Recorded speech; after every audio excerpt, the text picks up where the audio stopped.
Hello friends, this is Dane. Welcome back to the channel. Please comment and subscribe to the channel, and thank you for all your participation and your comments to the channel. Now I'm noticing more and more Filipinos are joining us, guys, and I love the comments, okay? And you're really truthful about it. That's one thing about Filipinos, they're kind of frank, okay? They would tell me about their anger, their disgust, their successes, as well as their failures. And that is so nice, okay, guys? So, in my kind of career, you know, I have a lot of psychology in a way, and I've dealt with a lot of family dynamics with my patients, so I know a little bit about psychology and human nature and human as a whole, you know. So I've been there and done that, okay, with them, so I can understand. So if you express anything like that in my video, feel free, because I'm so glad to talk to you about it. All right, now somebody mentioned to me, one of the foreigners maybe married to a Filipino, and a lot of Filipinos also complain about anything. It's about the family dynamic in the Philippines is kind of screwed up sometimes. Some of that, the traditions we have is kind of screwed up sometimes, that we have to do a little bit of modification or change the whole thing, But it's not gonna be a drastic thing. It has to be gradual, So there's some flaws, and one of that is parasitic families, how to deal with them, because we have a lot of that. You see, in the Philippines, it's ingrained in our brains about helping the rest of the family. It's ingrained to us by our forefathers, and it's passed to generation to another generation, and it's still very, very obvious, okay? OFWs will send help to everyone. And one thing about it though, it can make you so mad sometimes and angry and disgust about the effect of that kind of feeling of being the source of everything by our family members. You get so mad about that. And I can understand that, because it's hard work. And instead of helping ourselves, we're helping other people that has not even moved an inch in their lives. So instead of thinking about our future, we're thinking about our family's future. Well, a lot of times it is advantageous, but there's a lot of disadvantageous effect, okay? Because we can enable our families not to do more and move forward and depend on you like a leech, like a parasite. They stick to you. Now, a foreigner mentioned about Scorch earth tactics. It's basically a style or a kind of military strategy that they would get rid of all the resources, the buildings they're gonna burn, the food resources, the water, and so on and so forth, so that the invading forces cannot use it. So that's how they get rid of them.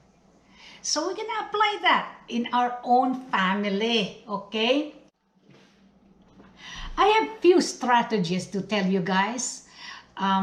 These are my strategy, and you can correct me, okay? Now, your strategy here, how to get rid of the parasitic family. You can make it drastic and make it gradual and diplomatic.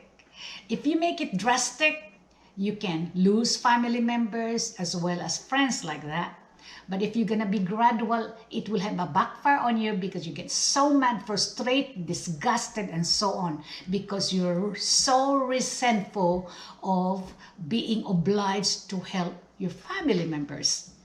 All right? Now, the tactics here, number one, is know your limit. Who do you want to help when you go abroad, supposing?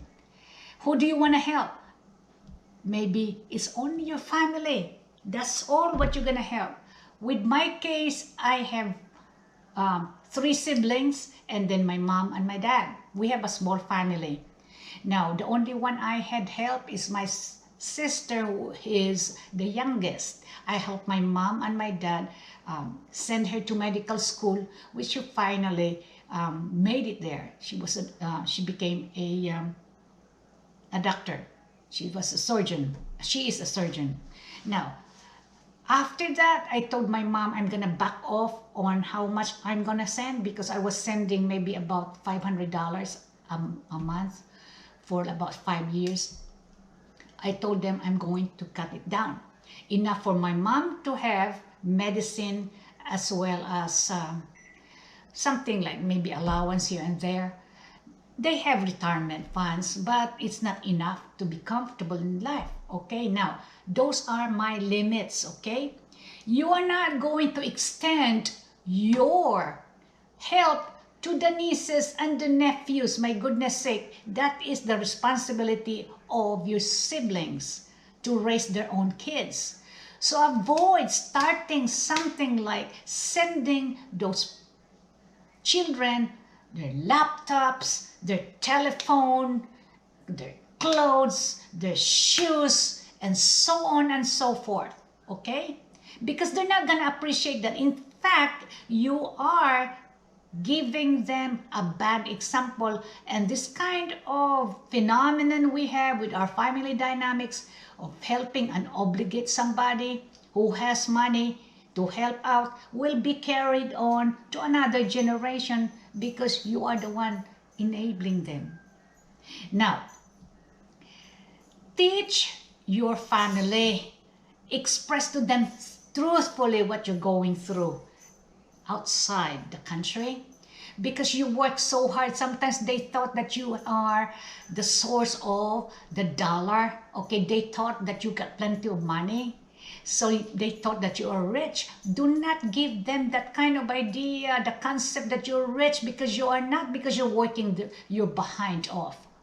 You got to be honest to them that I only have about $300 maybe to make it here, monthly. And I'm giving the rest of that money to you guys. You have to be open to them.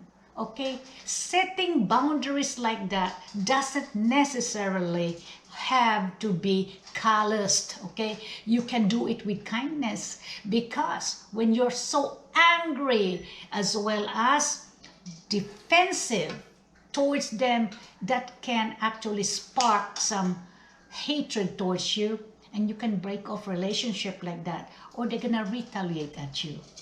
So do it with kindness. And I know your family, Filipino family, are kind people. You can talk to them, but you have to really tell them about your own story. Okay, you can explain to them that this is not correct, that I am the one who is supporting the whole entire clan. All right, now guys, and another thing is, do not give too much comfort. Okay, now if you have let your family, like your sister, move to your mother's house because they have nice house, now guys, you have to stop. You have to stop giving them free water, free electricity, and free food. Stop that. You have to be like a military, that you have to burn everything so that they would not have any more supply. Because if you're going to supply them all the time, then they're going to keep on coming back, and they would love to stay comfortably at your place. So that's the story. And in a way, you have to be direct, man. Okay, willing to cut off relationship if you have to. Those family members that are so toxic and dependent on you, be ready to get rid of them, because they do not care about you. They do not love you, because if they love you and care about you, they're not going to let you suffer. All right? So if somebody is giving you stress, even if it's your sister, get rid of her. So what? You know what I mean? You have a lot more to think about. You have your own children, you have your own husband. So what? Now, sever relationship, if you have to. Now, otherwise, guys, these are so simple. Simple that sometimes people would say something to me, I didn't really learn anything from you. That is so simple, that is so elementary. But how about for those people who do not really realize that they're into that kind of trouble? You know, they're already being patronized by their own family members. They probably appreciate this kind of video. I have to tell you this, truthfully, it might hurt, but it's the truth, guys. You have to be the one to control yourself by not enabling your family anymore. You are the one who is in charge of yourself. You're the one who can say no. All right? Use that Scorch Earth tactics now. Read a little bit more about that. It's kind of fun. All right, guys? Thank you, and I hope you learn a little bit from me. I love you guys. Bye-bye.